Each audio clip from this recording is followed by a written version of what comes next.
You are listening to the J-Cut Podcast. My name is Mike Shantai, and on this podcast, I sit down with creative people and talk about their careers, their passions, and their lives. Now, one of the things most filmmakers strive for at some point is to make a feature film.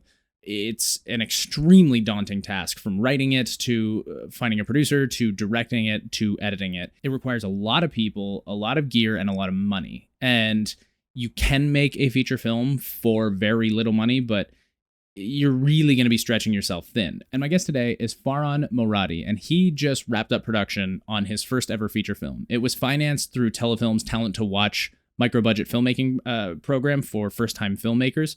He was awarded $125,000 to make his first feature film, Taranto. Now, $125,000 is a lot of money when it comes to everyday living. But when it comes to making a feature film, a 90-minute film, it's not much, and it goes quickly. Like, I've worked on 30-second commercials with 2 production days that had similar budgets. So it's a huge challenge to pull off a 90-minute film that you wrote and directed for that amount of money. So Faran and I get into what the challenges were making this feature film. We also got into his upbringing from an Iranian household. His parents are immigrants, and he uses a lot of his cultural heritage as motivation and inspiration for his work. And we get into just what the challenges are like for a filmmaker, someone who's working a full-time job trying to make a feature film. So we'll just get into it right now. This is the J-Cut Podcast with Faran Moradi.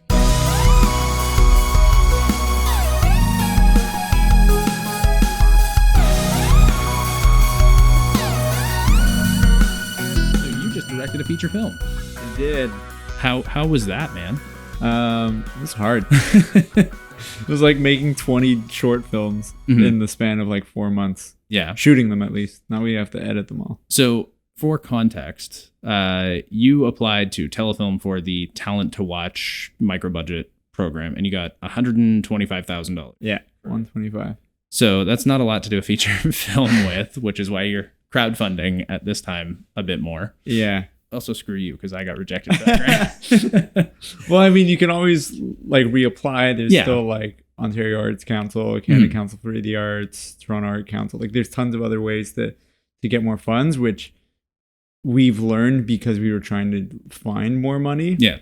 And it's annoying too, because like there'll be these weird stipulations in some of these other grants that you don't know about until you get your rejection letter. And it's like, oh, you were rejected because this like random thing. And you're like, oh, well, I didn't even need that in there. Like, they're incredibly complicated. Yeah. Like, because I've applied for the Ontario Arts Council grant a couple times now, and I've never gotten it. And some, like, the for $10,000, that form and all that paperwork is comically extensive. Oh, yeah. But so your film, have you shortened the name officially just to Taranto? Yeah, we shortened it. Yeah, it was a bit of a mouthful originally. Yeah, Tarantino kind of came out with Once Upon a Time in Hollywood, and I was like, well, I don't want people to think that that's where we got the Once Upon a Time from. So I mean, it's not the first movie ever to have Once Upon a Time. I know, and we were trying to like harken back to some of those earlier films. Mm-hmm. But yeah, I just knew that like the common audience would look at it and be like, they're trying to be Tarantino. Mm-hmm. And the film is pretty far from anything Tarantino. Yeah. Oh yeah, it's not at all. Yeah. So what's it about? Like, what's the premise of the film? So I'll give you the elevator pitch, because I've done this like hundreds of times now. Of course, now I'm gonna get it wrong. Now that I'm like, I've done it so many times. I'm not giving you a lot of money here, so there's no pressure. That's fair. So in Toronto, lively music, intricate textiles, and vibrant colors paints the scene of love and family when Batty and Sharon, 2 young students from very different households in a divided Iranian community, accidentally fall in love.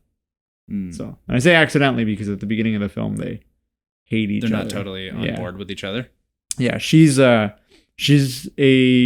Richmond Hill artist, impartial to her Iranian heritage, and she's kind of forced into real estate by her money-driven parents. And then Batty is a recently immigrated Iranian who is a med student, but he has recently not been taking his schooling seriously.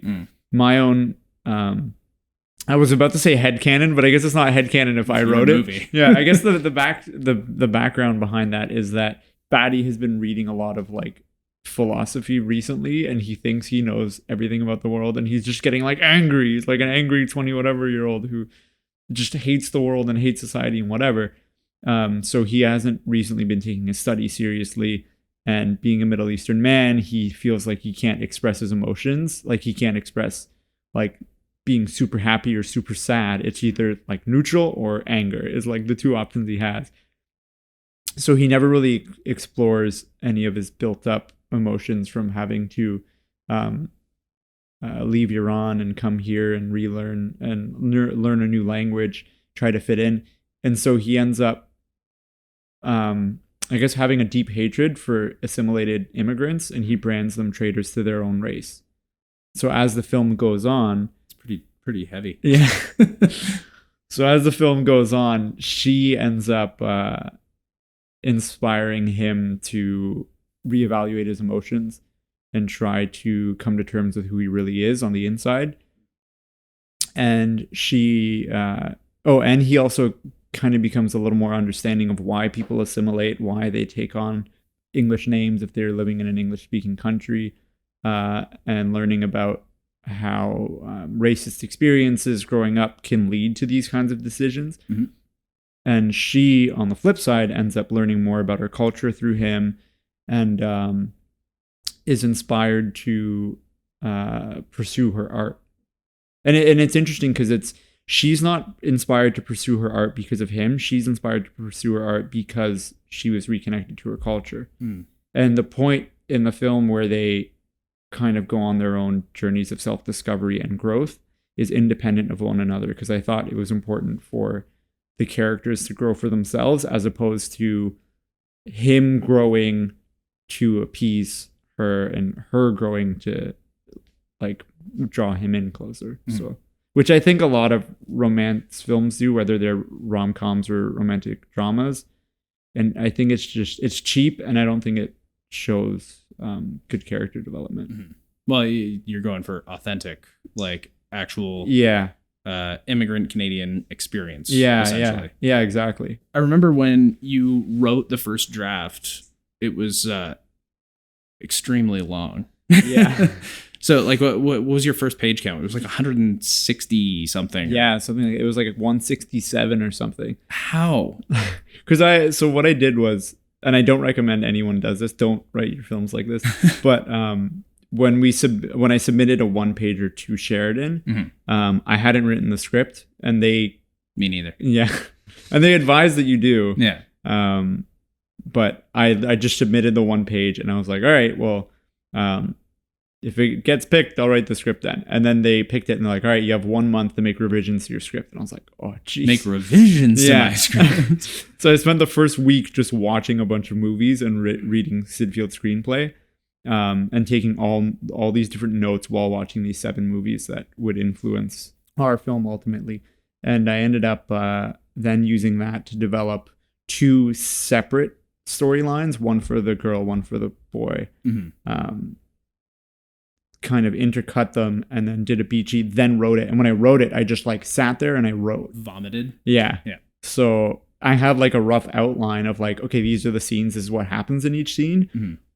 But when I was writing the dialogue, I kind of just like, because I had already established for myself who the different characters were, I was like, okay, if these characters are in this scenario, how are each of them actually going to talk and interact? And it ended up with a massive page count. And immediately after I like got to the end of the script, I scrolled back to the top, and then I just started like cutting away at it. Yeah. So you wrote the script entirely on your own. Yeah. So like, because when I wrote my script for the same application process, I had a writing partner because I can't write on my own. Like I just can't do it. It was my story idea, but you were given a month to revise your script. I was given 1 week, and I didn't have a draft. So she was able to like vomit draft right onto the page, the story. And then her and I went through and basically locked down after that and did a full rewrite, which to me is much, I don't know if I'm just like too close to anything I write that I can't reanalyze it afterwards. But like what? Because then you what did you end up cutting it down to? I think the first draft we submitted was 124, but I did have a story editor for that same reason. Like, what do you find is the most difficult part for you? Is initial writing, like the descriptions of the scenes, the dialogue? A little bit of both of that. Like it's like I have my idea for my first, second, and third act, and it's like I want to go from here to here, here to here, here to here, and we come up with like our initial scene descriptions and stuff. But then when it's actually like writing the dialogue and turning this into a conflict per scene, that I end up struggling. And it's once we had that first vomit draft, then I was able to like analyze and figure out what was wrong with it, and I was able to like rewrite dialogue. But I just like I'm not good at taking that initial vomit, like that's the vomit draft basically.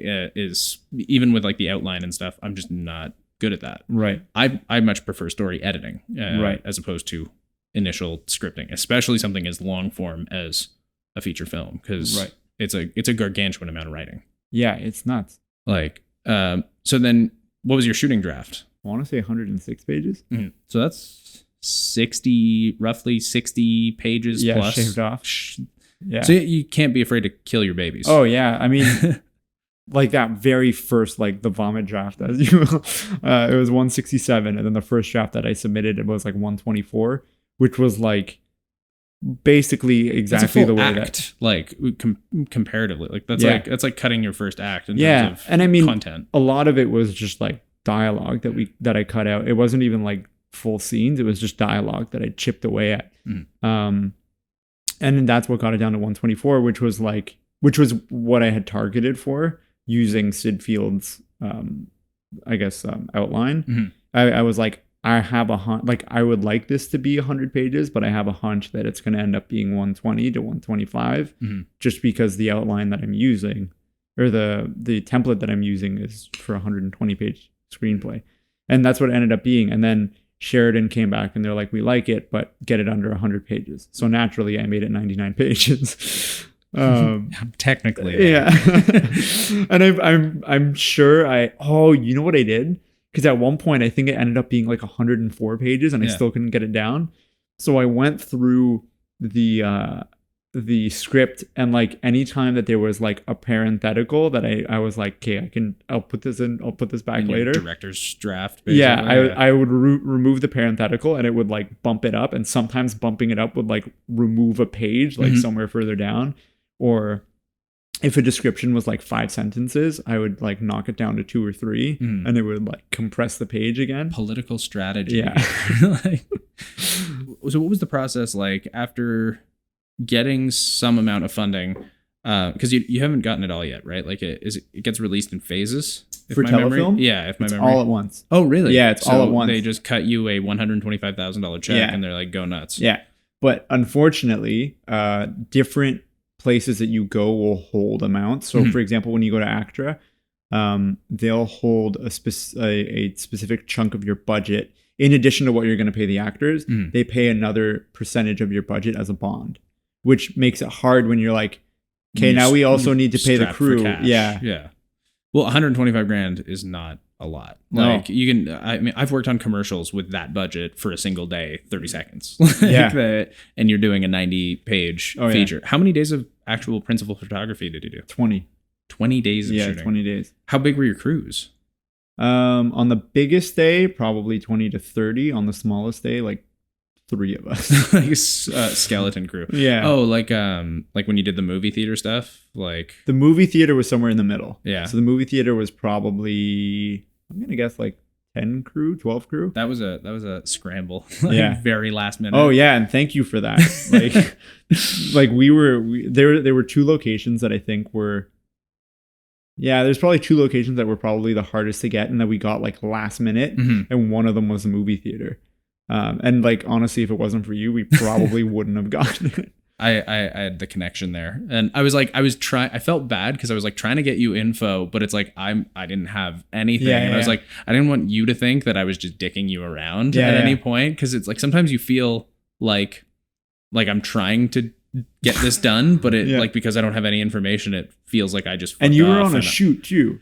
I think so. Yeah. What was it? You were out. I was out in I was out in, I think, Calgary. Yeah. Or something. Like I was flying to Calgary, and the contact for that movie theater was down in Las Vegas for NAB. So it was like trying to coordinate stuff across 3 different parts of North America. Last minute, you're like shooting on Monday and it's Friday. Yeah. Like at 2 p.m.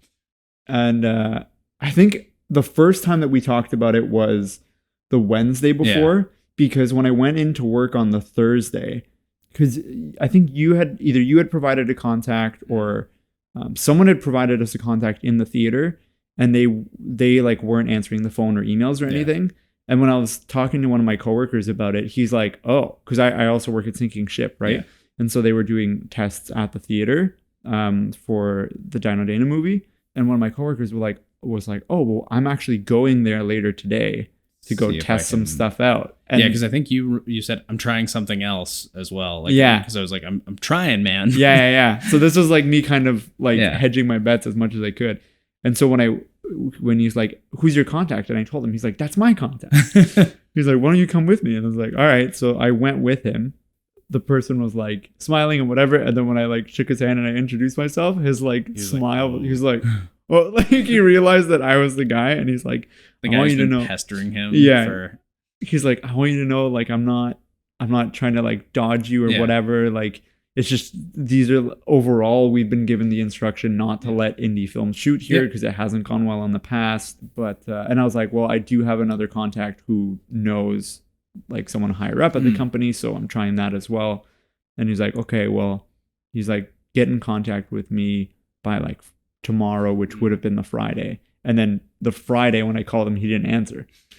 And then that's when I contacted you, panicking working again. Right? Like it's probably, it's not necessarily, not at any point malicious. No, I don't think it's malicious at all. But it's like, I mean, I know the scheduling and that industry, like those guys are always running around like crazy people, like because they also do mixes in that theater. Yeah, they do mixes. They have events. They have like it's not like he's sitting around with his thumb up his ass most of the time. Like, but I mean, like that's the sort of chaos you're dealing with when trying to organize a feature film. Like there's so many moving parts that have to line up perfectly, it seems. And you were shooting, you shot 20 days over how long? 4 months. Like it was like weekend shoots basically, right? Like for the most part. I mean, so when we shot in March, we did 10 days over the course of the first like 3 weeks of March, because our lead was also in a theater production, and she was the lead in that as well. Balancing schedules. Yeah, we had to like move around our schedules and stuff to get that to work. Then we have a lot of exteriors that take place in the spring and in the fall and in the winter. So the fall stuff we shot in April, the spring stuff we shot in May, and the summer stuff we shot in June. And that was really hard to juggle. And like, unfortunately, there were some scenes that were supposed to take place in winter that we had to push to take place in spring, which kind of screws with timelines of the movie a little bit.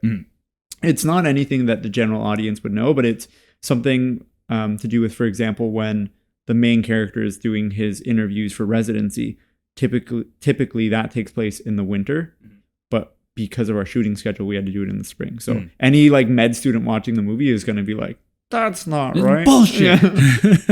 I'm sure that's your target demographic. Med students. You're going to tank your Rotten Tomatoes score. I mean, that being said, we made sure that the vernacular in the film, like all the medical vernacular, was accurate. Nice. So at least they'll watch those scenes and be like, well, all right. But like, I mean, you were working full time, right? While doing this at Sinking Ship. So what do you do there? So at Sinking Ship, I'm a first assistant picture editor. Yeah. Which, it's a lot of the, I don't want to say grunt work, but it kind of is. I mean, you're doing all the... you're doing like binning and metadata and organization. You ingest the footage, you sync it, you get it into sequences for the editors, and you do outputs, you quality check the outputs. You make sure you watch it from beginning to end. You send links off to the post-production supervisor, who then distributes it to the producers and the directors and the broadcasters. And then once an episode is locked, then you go in and you clean it up and you send it off to the online department. But being the first assistant picture editor now, you don't do as much as the like earlier tasks. That stuff ends up falling to the rest of the assistant editing team, and you end up managing the rest of the team because there's so many moving parts that you're just trying to like make sure that nothing falls through the net as much as possible. And you are the editor's first stop with any requests that they have, like any technical requests. So sometimes they'll be like, hey, I need you to go into the scene and do some temp VFX work to make it look like this dinosaur is like running through the scene or whatever it is. So you're the first person to do that. Or they'll be like, hey, apparently there was ADR recorded for this scene. And where is it? Yeah, they're like, where is it? I need it, whatever. And then you like run off and you coordinate with like the audio guys and you're like, hey, like I need those files, whatever. You get it in. And sometimes like you don't even end up being the person who takes that audio and puts it in the bin, but you're the person who like finds it, copies it over, gets this thing and is like, hey, like second assistant, here's the path to it. Can you put it in the bin? I now have to run over and like get to this other lock or whatever. Yeah. So, I mean, how tough is that? Because like that doesn't sound like it's a sit around and not do much kind of job. No, definitely you're not. orchestrating basically like the post-production workflow for television series, like that have deadlines and broadcast dates and hard deadlines that they have to hit. So you're doing that while trying to do pre-production, production, and post-production at various stages on your feature film. Oh yeah. Like, I mean, I think I work a lot, but like that sounds crazy. Yeah, I mean, you sacrifice your social life more or less. But yeah, I'm very lucky that the team that I work with at Sinking Ship, they're all very knowledgeable and they're very intuitive at what they're doing. Yeah. So if I and for the most part, I'm not losing the hours. I'm still putting in the same amount of work. It's just my schedule just gets shifted around a little bit.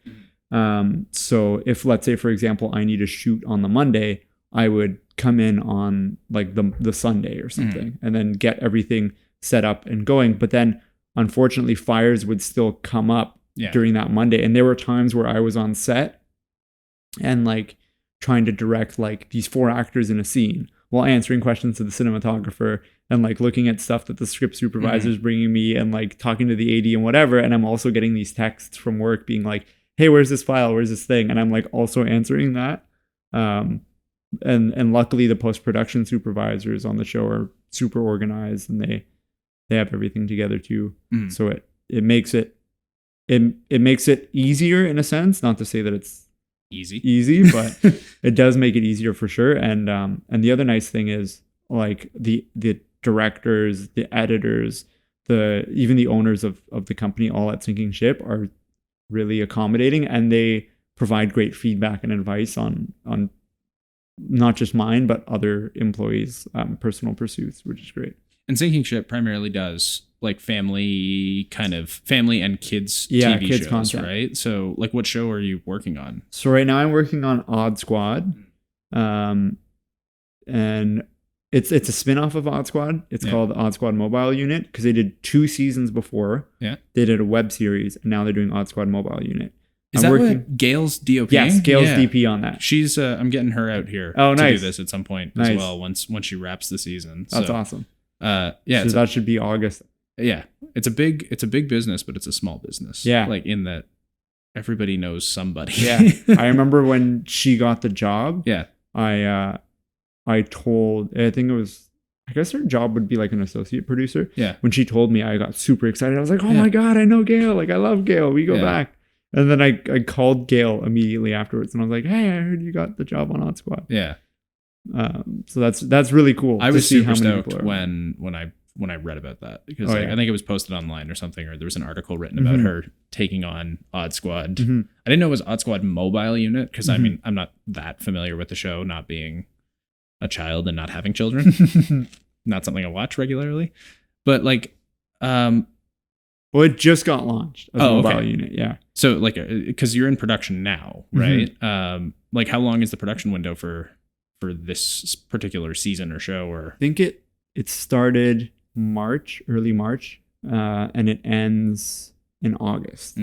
So March to August. It's like 5 months of production. Is it like? And then post will just keep going probably until like October or November, at least offline post, and then online will keep going until like March of next year, I would guess. So while working in post on a TV series, like seeing how Odd Squad and Sinking Ships, that's not DGC, right? Like it is now. Oh, it is. Yeah. Oh, okay. So I had to join the DGC because of Odd Squad, which like screwed around with my personal plans a little bit, because my plan was to join the DGC as a director or as an editor. Yeah. I mean, by the end of this year, like once we finish the film, I'll be able to make the jump very easily. Yeah. And I had conversations with the heads of the different caucuses of the editing caucus and the directing caucus, and they told me the same thing, that by the end of this year, like even just with the film alone, I'll be able to submit that, and then I can upgrade from first assistant to an editor, and then on the directing side, I can join right away. Can you be in the DGC as both an editor and director then? Yeah, like, so you can join 2 caucuses, but no more than 2, I don't think.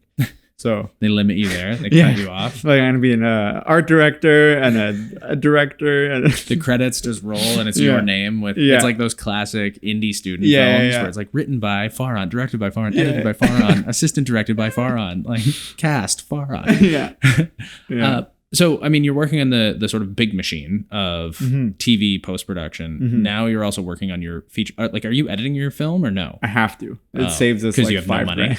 grand. So, well, and even at Sinking Ship, I'm on a couple other shows too. There's a web series that just started that I don't know if they've announced the name yet. There's also another show called Endlings that they're doing that I'm on that too. So it's just, so you're gonna be staring at computer screens a lot. The next constantly. And the thing with DGC, months. And the thing with DGC is your hours, like it can be up to 12 hours, right? So that's what Taylor said, because he's an assistant sound editor in the DGC, and he's like, they own you for 12 hours. Like, you might not be physically working for 12 hours straight, but it's like, if they need anything in that window, you have to do it. Yeah. Like, 100%. Which is nice that, like, for the most part, we don't tend to do the full 12 hours just because at a certain point you hit a wall where you're like, okay, now we need to wait for the rest of the footage to offload or whatever it is. Or like, oh, the editors have gone home for the day or whatever it is, right? Or you're waiting for notes and that's why they've gone home. But then there are days where you have to work these crazy long hours. Like last Friday, I did the full amount. Yeah. How long were your days on set of Taranto? Was, how do you? Taranto. Yeah. Okay. Like with a Tehranto. Yeah. How long were those days? Like, because indie film days generally aren't short. Yeah, it depends. Like, there'd be days where we would be on set for only like 6 to 8 hours, and those were the short days. Like, we would need the actors for maybe 5 hours on the super short days. But then the crew would come a little earlier and leave a little earlier, or leave a little later. But then there'd be days that for the crew, it'd be like 16 hours. For the cast, it wouldn't be more than 8 to 12. But you would offset. Well, because there are ACTRA actors too, right? Yeah, so ACTRA and its tip. So you have to follow a lot of guidelines and whatnot. Yeah. Whether you do or not is a different story, but you're supposed to. Well, our producer's really good at not letting me break rules.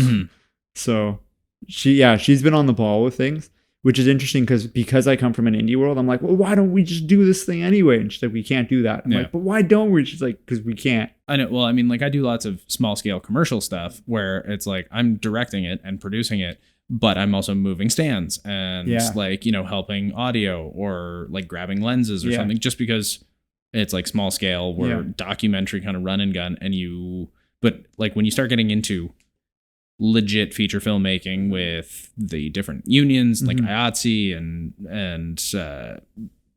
that's not allowed.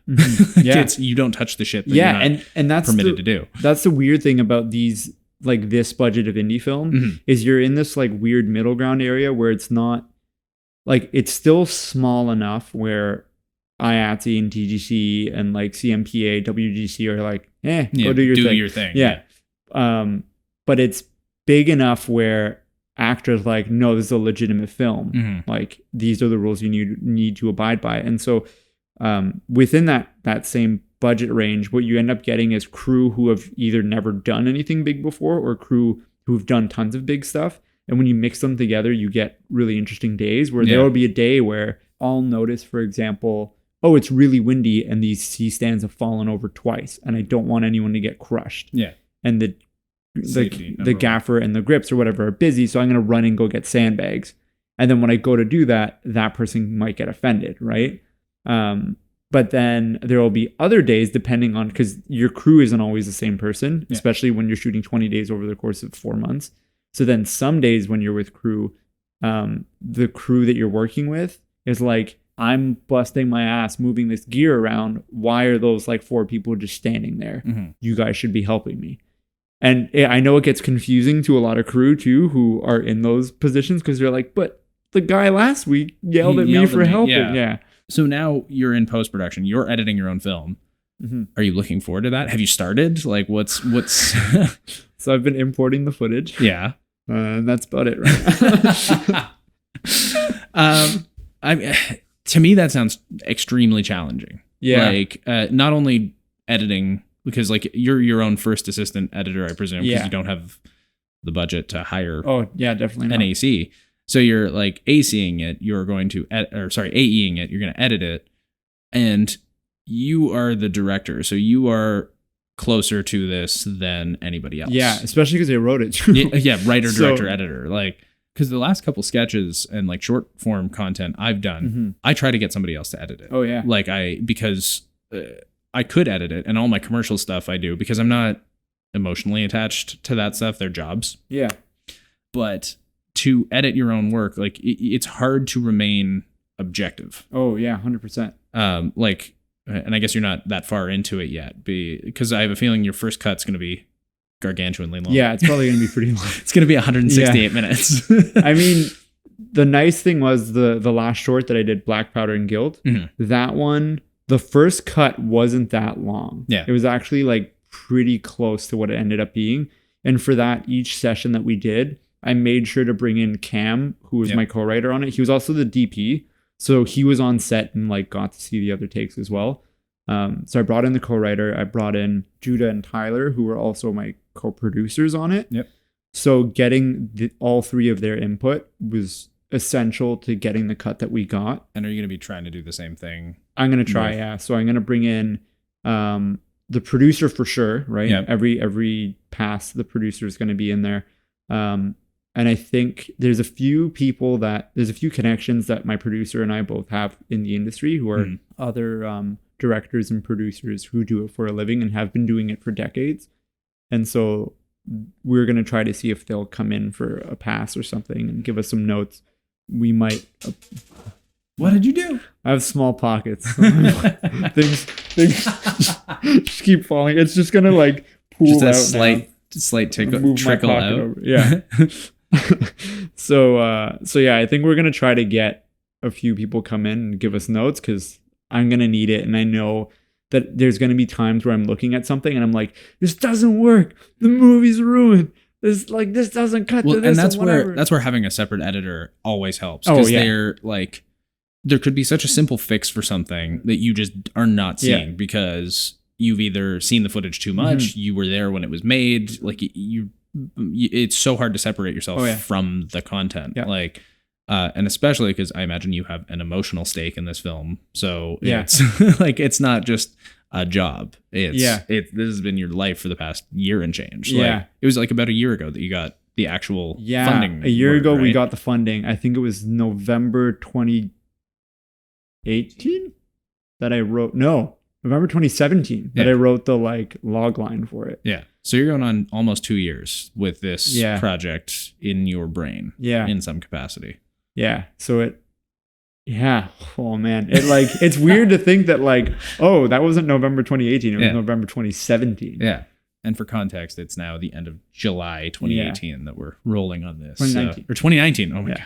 Yeah, I've been sitting on these episodes for a long time. There's 3 years worth of episodes banked up.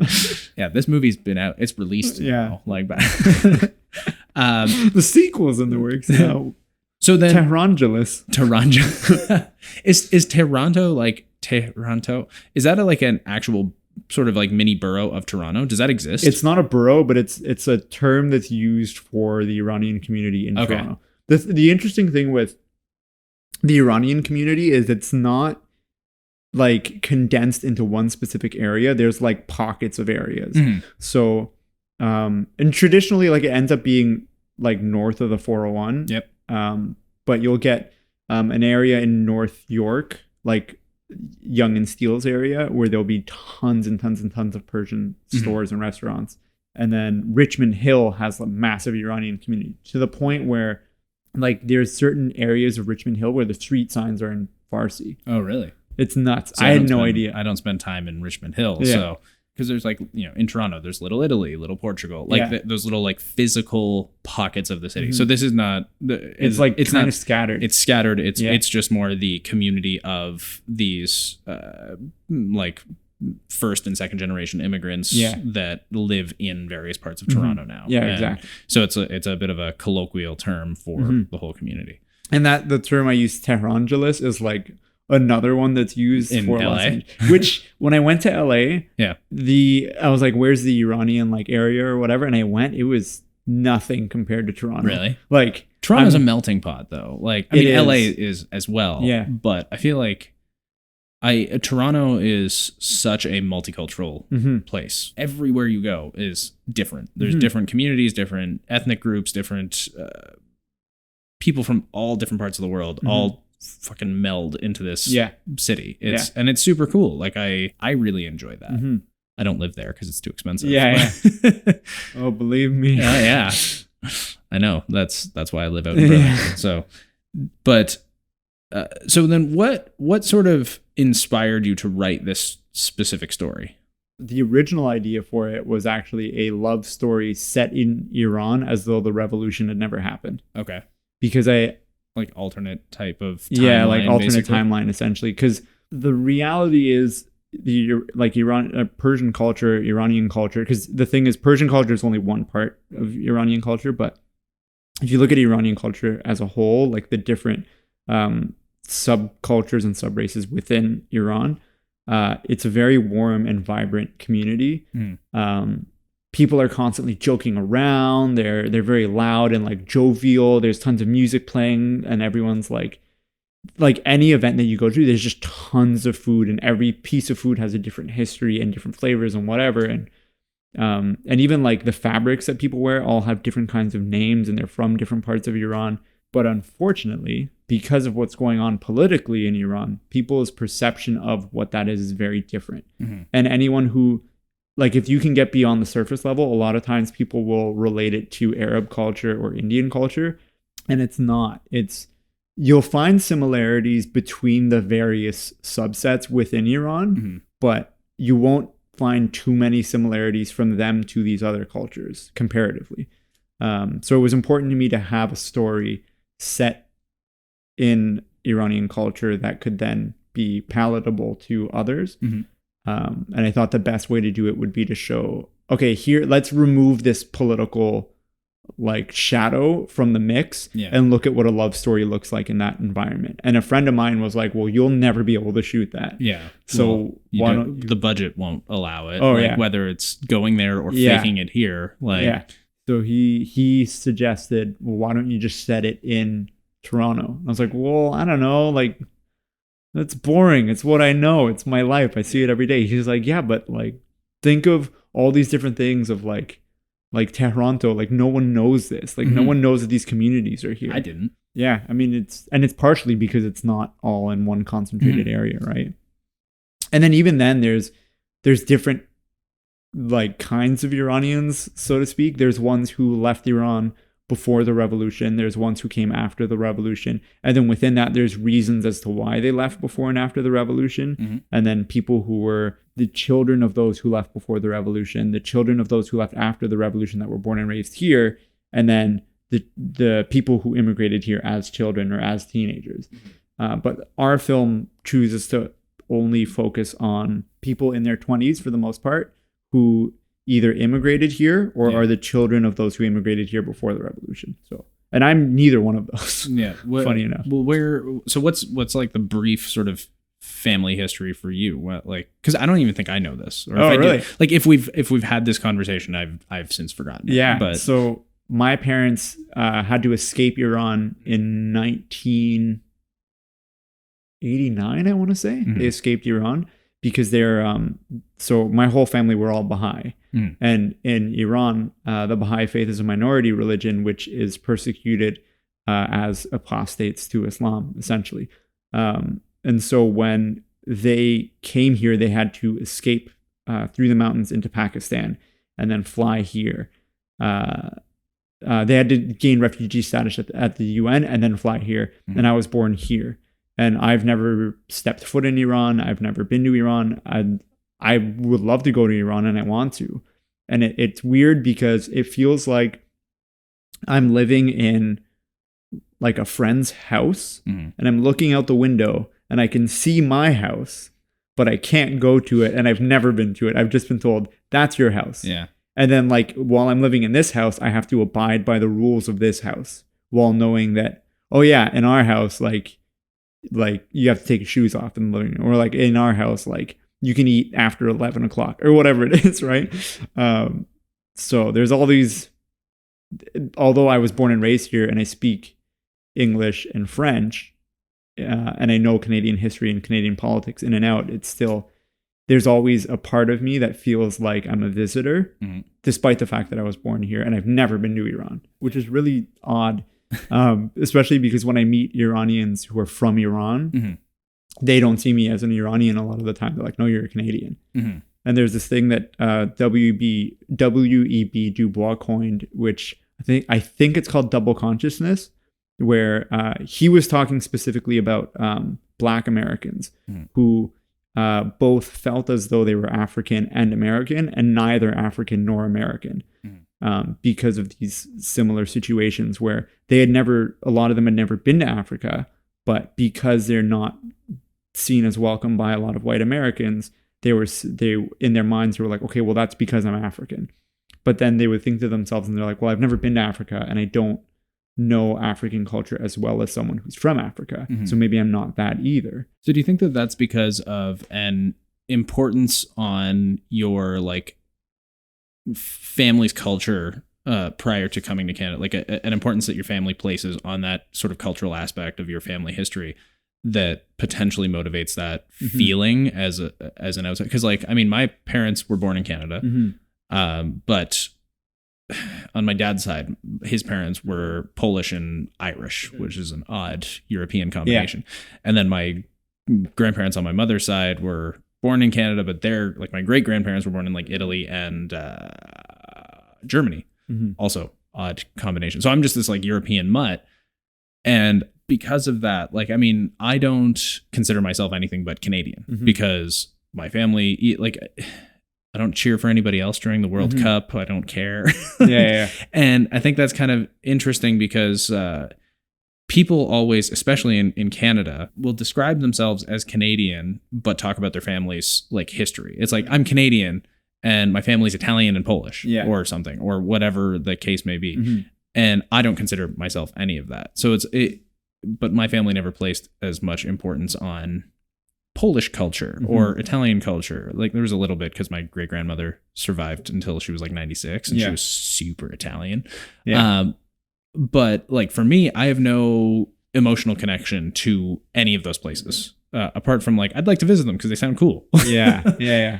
So it's like, I feel like that's such a almost uniquely Canadian perspective on culture because we are this like melting pot and we've got people that have very important cultural identities from their families. And then you have people like me who don't, and we all just mash ourselves together and get along. But I don't know. There's a total like tangent. I just find that kind of interesting because I don't have that emotional connection. Well, and it's interesting that you say that because I had this conversation with my brother-in-law last weekend. his family's from Holland. Yeah. So he was talking about how a lot of cultural relevancies, I guess, and a lot of cultural practices and the way that things are there are very similar to the way that things are here. Mm-hmm. So as a result, when people immigrate here from like Western Europe, it's way easier to like quote assimilate because the culture is like pretty ubiquitous. Yeah. And going back to that house analogy, it's like, oh, this house was made by the same people who made my house, right? Jumping over the fact that this house was built on top of somebody else's house already, like considering like indigenous history. But so he's Dutch, like he's from the Netherlands. Yeah. Okay. Like so officially, or like his background. So okay. he was born and raised here. His mom was born and raised here. So but to me, I was asking him because he said the same thing as you, and I was asking him, well, you don't have any like connection to like your Dutch background or anything, like you didn't do like cultural stuff growing up, whatever. He's like, no, because like it's more or less the same. Yeah. Like there's little differences here and there, but it's more or less. Have you ever been to the Netherlands or? Me or him? Yeah, you.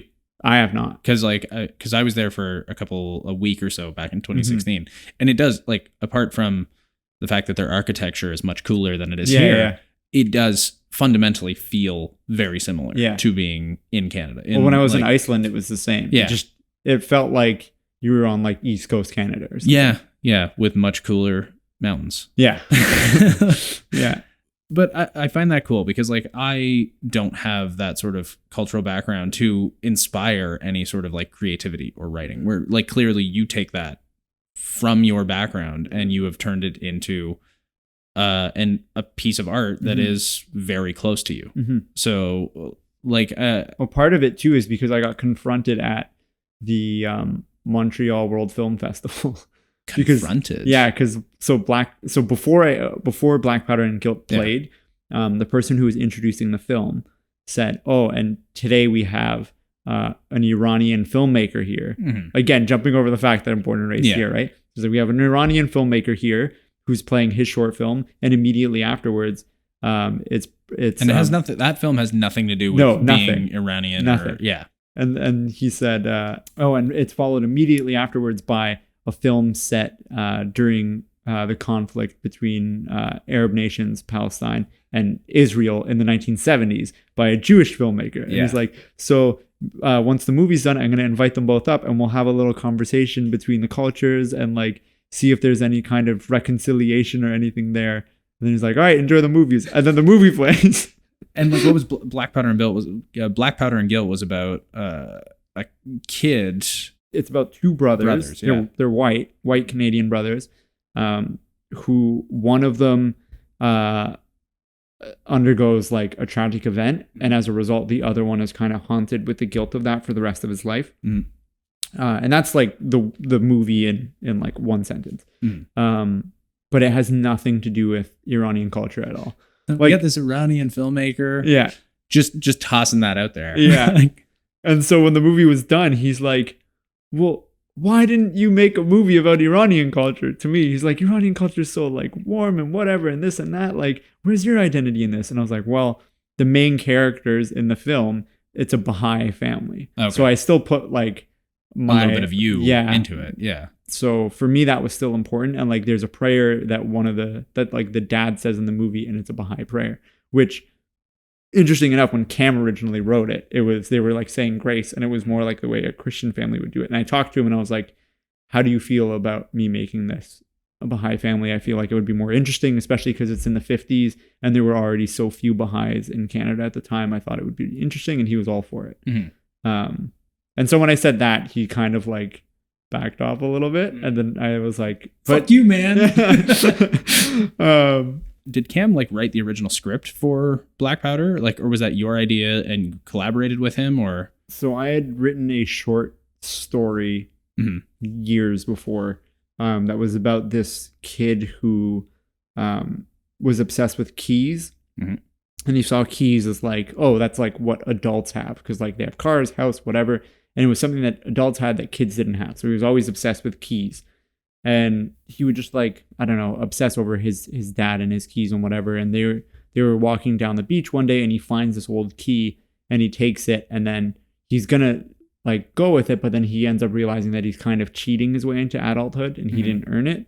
So he ends up dropping the key and then he gets, he like follows the dad, like jumping through his footsteps down the beach. And so I gave Cam that script or that short story, and I was like, hey, a few people have told me that they'd be down to see this as a short. I really admire your writing. I'd love to see what you can do with it. And so he's like, how like different can I go? I was like, go as crazy as you want. So when he brought it back, he had written the first, roughly the first act of the film. And when I read the first line and it said, when I was 11 years old, my brother went missing. I was like, whoa, this is like totally different. I'm in. And then as the film went on, I realized that the boy's obsession with his dad's key evolved into the boy's obsession with his dad's rifle. Okay. So that's kind of where that came in. And there was like a 3-point father-son tragic structure that I had noticed that was common with a lot of father-son tragedies. And I gave it to Cam and I was like, hey, if you can hit these 3 points in like even like the vaguest capacity throughout the script, that'd make things, I think, really great in terms of pacing. So he took that and then he wrote, as he was writing the next few drafts, him and I would sit down, read over what he'd written. I'd give him some notes and he'd go off and he'd write again. So I story edited for him the first two acts of the film.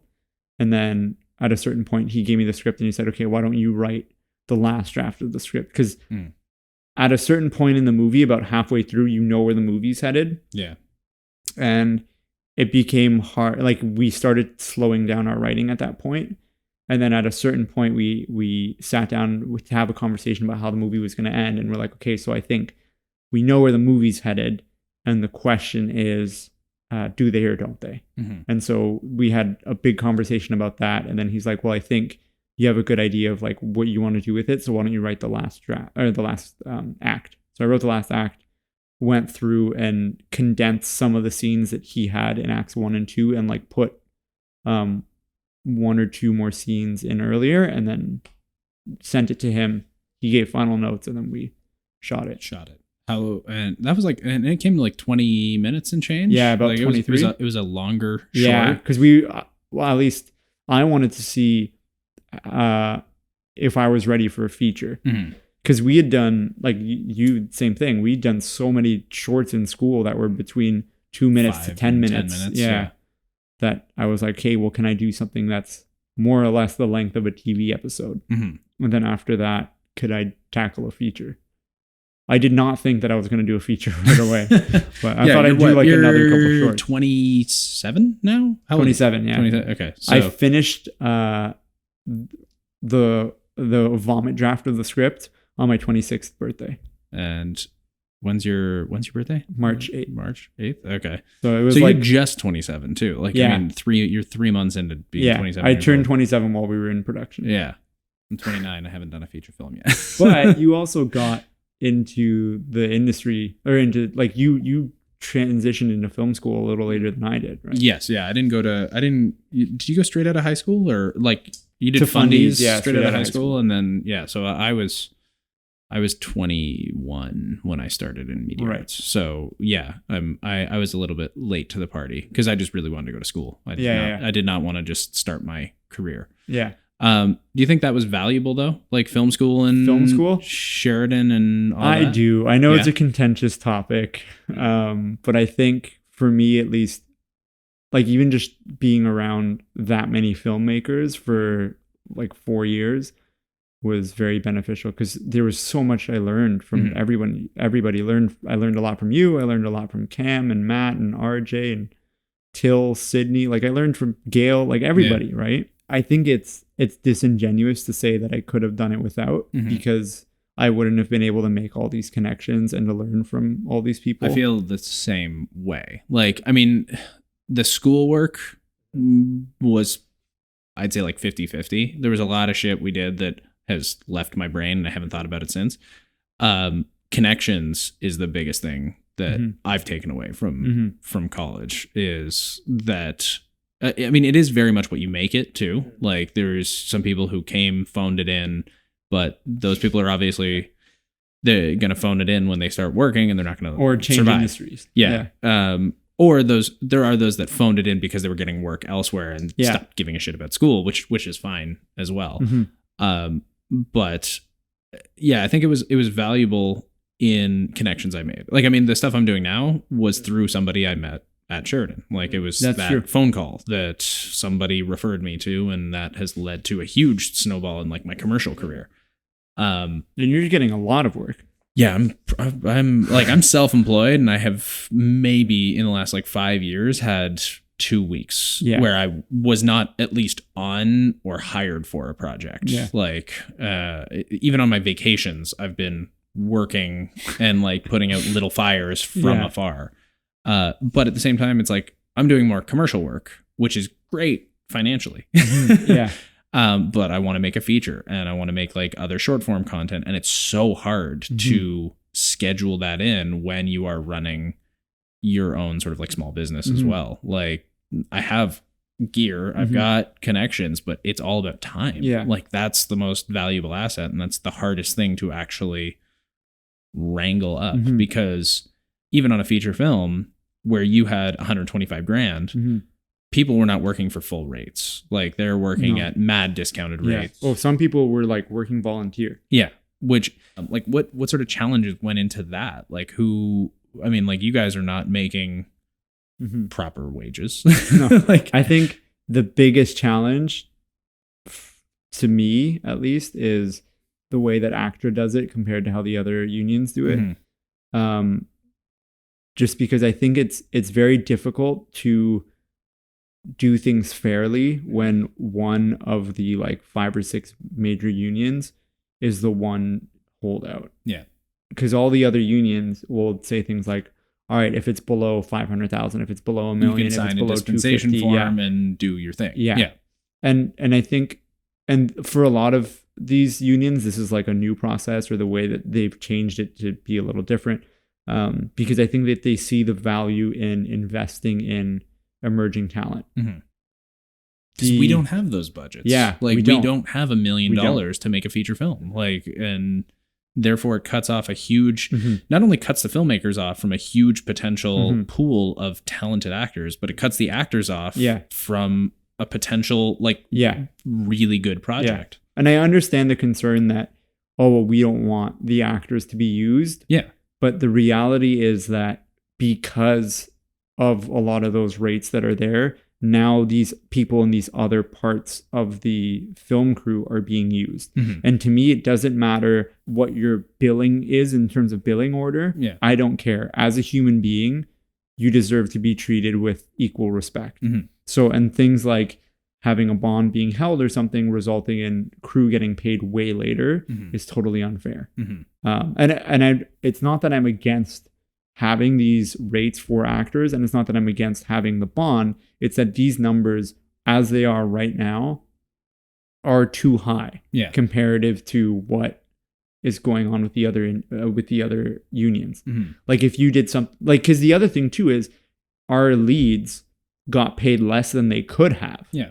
Right? Because if BG on a tip production this low is going to be hard to come by, because if you're doing BG work, like, why the hell would you do it at that rate? And why would you do it for free or next to nothing? Right. You're going to be asking friends and for favors for people. Oh, I meant if you're the background person. If you're a background person, an actor background person, and you're getting like, hey, do you want to come be background on this like random indie film and get minimum wage? You're going to be like, no, hell no. Yeah. Right? Because at that point you're already ACTRA and it's minimum wage. Because you can do BG on Titans or something, shooting in Toronto, and make $300 a day, like just to be in the background. Yeah. And there's so many productions going on in Toronto right now that you can get that work. Exactly. But what that does is it removes the ability to then go to like friends and family or someone who is interested in dabbling in the film industry because they've only done theater work and being like, hey, do you want to like volunteer for like 3 hours or whatever it is? It kind of limits you being able to do that. So you can't do that. Like, you couldn't ask. Not with tip. Yeah. And if you do, like, there's certain days that we could, because for us, there's a lot of rules that they were able to bend because we have our film it was essential for it to be like Iranians playing Iranians, right? I didn't want to contribute. You can't have me sitting in the background and like in full Iranian garb or something. Well, like, even like someone who, to you, if you saw them, you're like, oh, I guess that person could be Iranian. Yeah. Like for me, that's not the point. The point is that you have authentic representation, right? So, when you don't totally have, when you don't have that many Iranian actors or Iranian BG in ACTRA, we had to go outside of ACTRA, and ACTRA was like, yeah, sure, totally fine. So it's like if you can prove to them that you tried, and we could not get what then we needed, then it's fair game. But then what happens is you have to pay for an ACTRA permit, which for some of these people they're only working a day. Yeah. So for them to pay an ACTRA permit, now they're losing money to be on this film. Yeah. So at that point, it's like, well, what's the point? Like, why couldn't, like, if this had just operated the way DGC did, right? Sign a dispensation and be allowed to do whatever. Then this person could have gotten a rate, and our leads could have been paid more than what they actually got. And then our day players would have maybe gotten a little less, but they're getting that experience. I understand that like a lot of these unions are there to protect people, but there's all these like, there's negative consequences to that for those who are trying to like make and start a career. Like the union is great for those who are established and getting work all the time. But, or if you're getting work on something massive. Yes. Yeah. But when we have these tiny productions that have no money, like 125 grand is no money. Yeah. For the scale of a feature film. Right. I mean, like you look at like a Marvel movie, they're spending $1 million a day in production, like if not more. And even like small tier, like, you know, B and C tier DGC movies or what, like 2 million, like, which is like, that's like, nah, not huge, but not tiny. It's enough that like at that point it's like, okay, you should be paying your actors proper rates, you should be paying your and they should follow these like union rules, and that's why DGC allows for those dispensations, because they understand you might have a project that you want to work on that does not have financial backing. So you're being like, look, I'm cool. If they don't pay me, then that's my loss. Like, and sometimes the argument is made that like, oh, well, ACTRA has the option to do these free things called ACTRA co-op, where the actor is also a producer, writer, director, or editor, or writer. Yeah. But to me, like to say, oh, well, acting is a serious craft and we don't want non-actors to come in and fill those roles, right? But then turn around and say, oh, you can do these movies for cheap under this co-op thing, where if the actors are taking on those roles, these other roles. And it's like, well, that's a slap in the face to DGC and WGC and CMPA. Do you know what I mean? Because these are serious roles for them as well. They're serious careers that these people have been doing for years and years and years. And to be on set as an actor and watch how a director does something like for 3 years isn't the same thing as being a director for 3 years, right? So, and that's not to say that a director can't make the jump to acting or an actor can't make the jump to directing. It definitely does. But what I'm saying is it's hypocritical to apply logic one way but not the other. Yeah. So it either has to go both ways or neither way. Well, and I mean, my problem with the logic behind that is because like I've looked into that program because I have friends who are actors that I want to work with, but I can't. Is from an actor perspective, it's like, okay, if the director and producer are ACTRA actors, then we can do the ACTRA co-op thing and you can kind of do whatever you want. But if you're a director who's not, or like an actor who is a director who's never directed before, then the whole point of these projects is to allow actors to produce more content for their reels and resumes and stuff. But then you might get just like, you might be producing tons of garbage because you have producers and directors who are not producers and directors, like just trying to fill the gap so that they can work on a project. And that's not always the case, but that is a risky run. And I think across the board, if they just said, okay, if your budget is below this amount, just get a dispensation and you do whatever you want, that encourages that still gives actors the ability to write, direct, and produce their own content. It also gives them the ability to go, hey, I really like this indie film. I want to be in it because I star in this. It could end up giving me a break, right? But the unfortunate thing with unions is that once you're established enough high up, you pull the ladder out from underneath you, so anyone underneath you can't move up. And the nice thing is, I actually had a meeting with ACTRA earlier this week, with someone from ACTRA, and they work with indie films. I don't want to say their name just in case, but they're aware of all these things and they're in favor for change. It's just because ACTRA is based on decisions made by like committees and like elected individuals to these committees.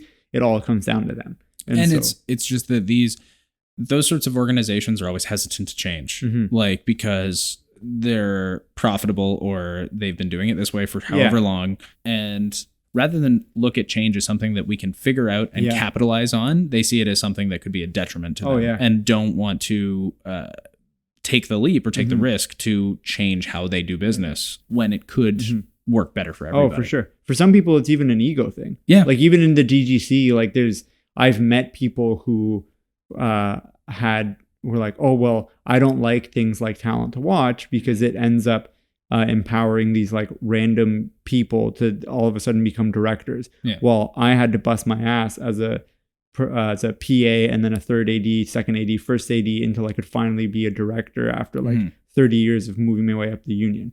But instead of looking at that and saying, wow, Talent to Watch is a great thing because it now means that these creative types don't have to jump through all these hurdles. You know what I mean? And it's the same thing with actors in the union to be like, oh, well, why does this person get to work on these like 10 indie films, right? For like 0 rate or whatever it is. And then all of a sudden they can be like a full ACTRA member and then have 10 features under their belt and like be challenging me for these roles while I had to like bust my ass and do this, and this. Yeah. People don't like to look at it as people as a collective. They like to look at themselves as individuals. Well, they like to look at it from their lens and their perspective and what they went through. Yeah. And like, that's the biggest thing where, like me, I did not, because I think when I was in college, I was thinking like, I eventually want to join the DGC and do all this, but like, there's so many hoops and so much politics to go through to get to that point. Or, you know, like I want to be a writer. So the traditional path was get a job at like an agency or as like a reader or something. And then try to eventually weasel your way into like assisting a writer in the writer's room, and then eventually weasel your way into writing or being a story editor or something, and then eventually weasel your way into being like part of the writing team, which was a 15-year trajectory. Yeah. And for me, I was like, fuck that. Yeah. Like I don't want to do that. Like I don't want to go through all that. I'd rather figure out a way to just do my own thing, and eventually, you know, because you could do it the traditional way, or you could produce some content or produce a film or do something that at least boosts your standing in the business, and then enter it at a much higher level, like the DGC or the WGC or whatever, at a higher level than starting at the bottom and climbing your way up. 100%. And there's tons of examples of people who've done that, where on their own they've written stuff or directed stuff, and then they join at like a young age, and they circumvent the entire traditional process. And that seems so much more appealing to me. Yeah. Like, because it's like, I don't want to start at the bottom. And maybe that's just me being egotistical or something, but also it's just like, or is it just me trying to figure out what's a better way to do this for me I agree financially with you, and professionally. And that's why I do so much like commercial stuff, because it's lucrative. There's money in commercials. And you're still honing your craft while you're directing a commercial. Like I'm still figuring out how to tell stories and what's the best way to tell a story. The problem I have, though, is much of my stuff is very run and gun. Right. With very little potential for planning. Right. Like we're working with athletes who you get like 3 hours with and maybe a phone call prior to like prep. And so as you're going, you're like, all right, let's find the shot. Exactly. Like it's almost impossible to shot list this stuff unless you're doing an agency commercial where you can do stand-ins and you can do prep work and everything. But like a lot of the stuff I do is like, it's branded documentaries, which is great because it hones my documentary skills, but I don't necessarily want to be a documentary filmmaker. But it also pads my bank account, which is nice. Yeah. And you could potentially save some of that and maybe shoot a movie. Yeah. But see, that's my other problem, is the Kevin Smith mentality. Right. The like, just go out and max out your credit cards and make a film. And it's like, it's again, even if you're doing that, you're still asking for tons of favors. You're asking people to work for free, which is such a challenge for me. And as well, it's risking your future when there are other methods of making films. For sure. Because like I maxed out my credit card. Yeah, exactly. And you had funding. Yeah, you had funding in some capacity, and you are still spending a ton of money on it because that's the only, like, if you didn't have that funding to make a feature film, then you're doing it for 10 grand, and that's now money that you are likely not going to get back. And I think it's like, I think there are features out there that you can make for really cheap. It's just, it's way harder to find a story that has like 2 people that takes place in one location, whatever, that's compelling. Yeah. And kudos to like anyone who tells those kind of stories, because our film has like 22 principal actors. Yeah, I know. Well, I mean, my feature script had, I think it was something like 18 talking, like speaking roles, and like 6 or 7 primary characters. Yeah, that's similar to ours. It all took place in one house in one day, which was my way of trying to simplify and save money and simplify the story. But like, you either need really good actors or really good writers and really good directors, all of them to come together to make like a really good like mumblecore film or something, right? Where it's basically just people talking because that's all you can afford. People say just go out and fund your own work, but it's like, it's a huge gamble on your eventual future. Yeah. And sometimes I think like for a lot of people, that's too big a risk to actually logically take. No, you're definitely right. Because majority of people's first film is not necessarily going to be good. Yeah. A lot of times they don't see the light of day. Yeah. Or it doesn't get finished. A lot of times someone's first feature is not actually their first feature. You just haven't seen their first feature. Yeah, Tarantino's one. He did like a feature film that has never been seen. I think part of it got like because he shot on film and with no money back in the day, and ended up like losing part of it in a fire or something. Oh, geez. So it was like half the movie exists. Like one of the reels still exists somewhere, but can you buy following anywhere? I don't know. I presume you can find some sort of like special print, like of a Blu-ray of it. I don't know. Maybe. I feel like there's probably like maybe Criterion has something, but like that's an example of something. But again, even that like saw the light to of day. Anyone who is not a filmmaker, who knows Christopher Nolan as Christopher Nolan as he is today. Unless you're a filmmaker who's actually looked into his career, no one knows that movie. Yeah. Like, and that was a feature film he made for what, like $7,000 back in like 1999 or something. Anyone who is not an aficionado would say like his first feature was Memento. Yeah. Because that's just the first mainstream one that actually had actors in it.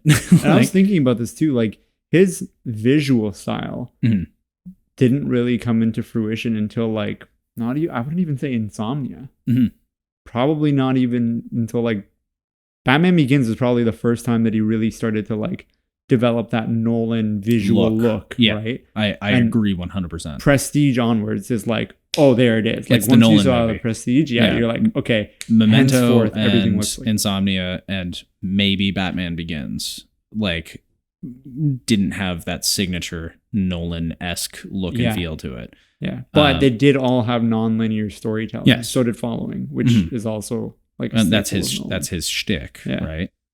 And how'd you find the actors? They're great. Like phenomenal. Was it just auditions? Oh, how did I actually find them? I thought you meant what was your opinion of them? I was like, they're awesome. It's like, no, they suck. The movie's ruined because of these actors. No, I mean like literally, how did you find these actors? Because I mean, was it just straight auditions? For the most part, there's some parts we approached, like Neil Crone's in the film, and I just on a whim asked if he'd be down to do it, and he said yeah. I'm not familiar with who that is. If you look him up on IMDb, you'll know who he is. He's done tons of Canadian content. Cool. Like I guarantee you saw him and stuff growing up. And then my buddy Farid Yazdani, I wrote a part in the film specifically for him, and he did audition for a couple other parts. And there was like one part that I was like, this one you can do, but like it's to me at least watching this as someone who knows you personally and someone who knows the story, this role isn't as challenging.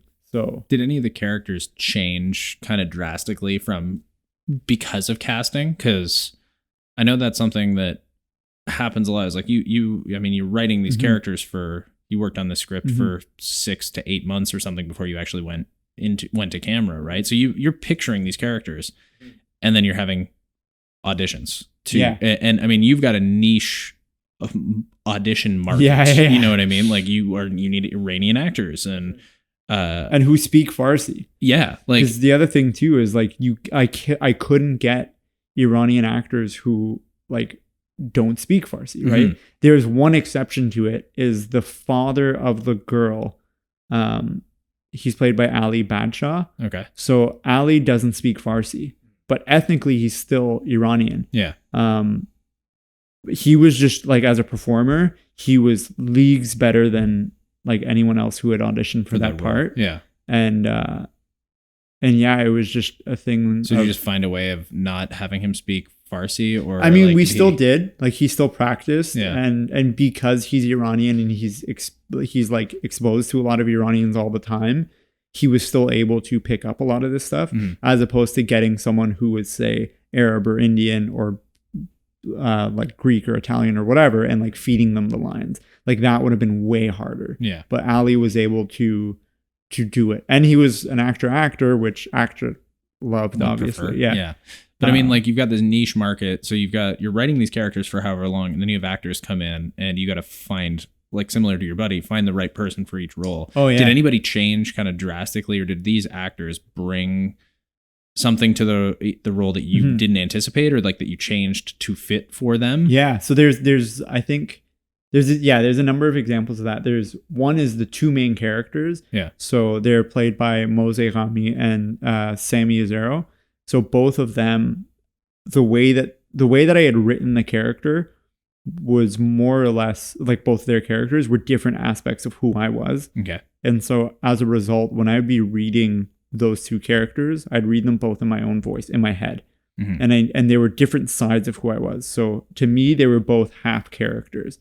And I was interested to see how someone else was going to play them. And fill in that other half, basically. And so Sammy played the role of Batty in a way that he still was able to portray that anger and that frustration, but he was also able to have this like underlying like gentleness and sincerity and like bumbly attitude that I hadn't imagined. And once he did it, I was like, oh wow, that's it. That's the character. He's like living and breathing now.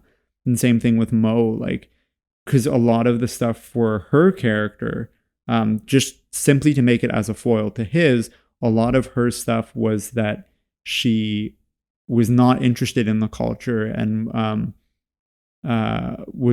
came from a more affluent family. And these were aspects of her character that were not based on me. So it was hard to see that in any more than a caricature in my head. But when she did it, she was able to do it in a way that, again, felt living and breathing. And it was done in a way that you sympathize with the character even more, because you're like, oh, she's a product of her environment and the circumstances in which she was raised.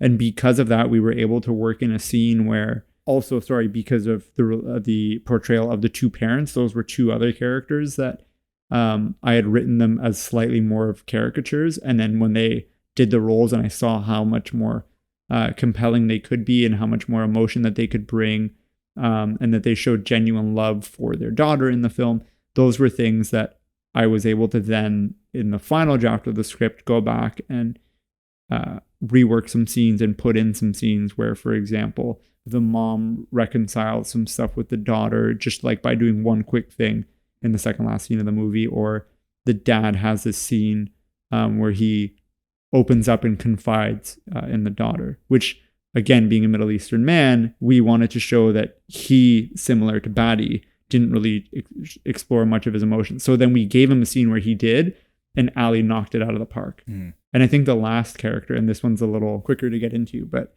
the role of her best friend, Kim, when the actress auditioned for the part of Kim, she did it with a Canadian accent. And then when she arrived to set, she had a British accent.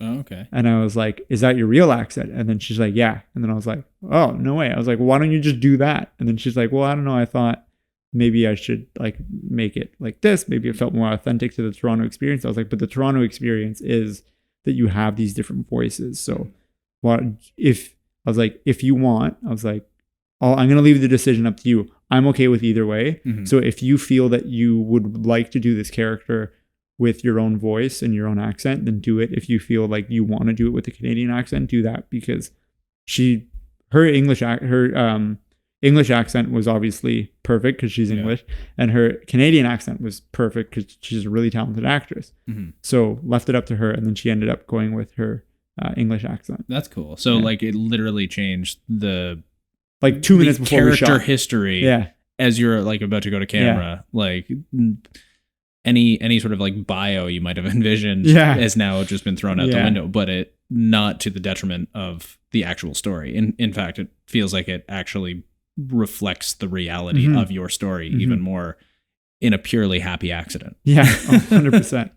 The last thing, just because I know you got to get going soon, is we were like in your story in the film, there's a lot that has to do with the parents, obviously, right? Like it's, I mean, the way Ian described your film to me initially at one point was kind of like Romeo and Juliet, Iranian, Canada, like sort of like for in his very Ian Cole's notes kind of description. So obviously the parents must play a big part into that. Your actual parents are from Iran. Yeah. And then they moved here and you decided to become a filmmaker. I'm always curious to know how people's parents react to that, because one of the things I've said before is that as filmmakers, and same problem with musicians and actors, is we're represented by a very elite few who are multimillionaires who are making Hollywood movies, where you don't actually need to get to that point to make a like lucrative and fulfilling career. So like we're not all going to be Nolan and Tarantino. And like, you know, some of us might be directing commercials or TV shows for the rest of our life, and that's totally cool. But when you say like, I want to be a filmmaker, most people's parents are like, fuck. What were your parents like genuinely? So, my dad hates movies. Oh, okay. And he hates anything fiction. He thinks it's a waste of time and it's a distraction from like what's going on in the world. Very interesting. But when I was pitching, because for the longest time I was like, I want to be an architect. And then I was like, oh, I'd like to actually double major architecture and engineering. And this was like early high school. In early high school, my like math marks were still pretty good. And then I told my dad, hey, actually, I think... fuck it, I'm going to be a filmmaker. Well, I was like, I think I want to pursue like media arts somehow. Yeah. Whether it be filmmaking, like ultimately, it'd be amazing if I could like be in the film industry, and like even more amazing if I could direct something. Yeah. But that's probably never going to happen in a million years. So I'd be happy with settling for something like, I don't know, web design, graphic design, something like that. Media. Yeah, something media related, right? And he's like, oh, okay, like... He didn't really like get into it. And then I asked my dad, and these were the questions I asked him were things I already knew the answers to, but I had an agenda. So I was like, Dad, when you were in Iran, was there anything that you wanted to do like with your life? Did you have like a dream career?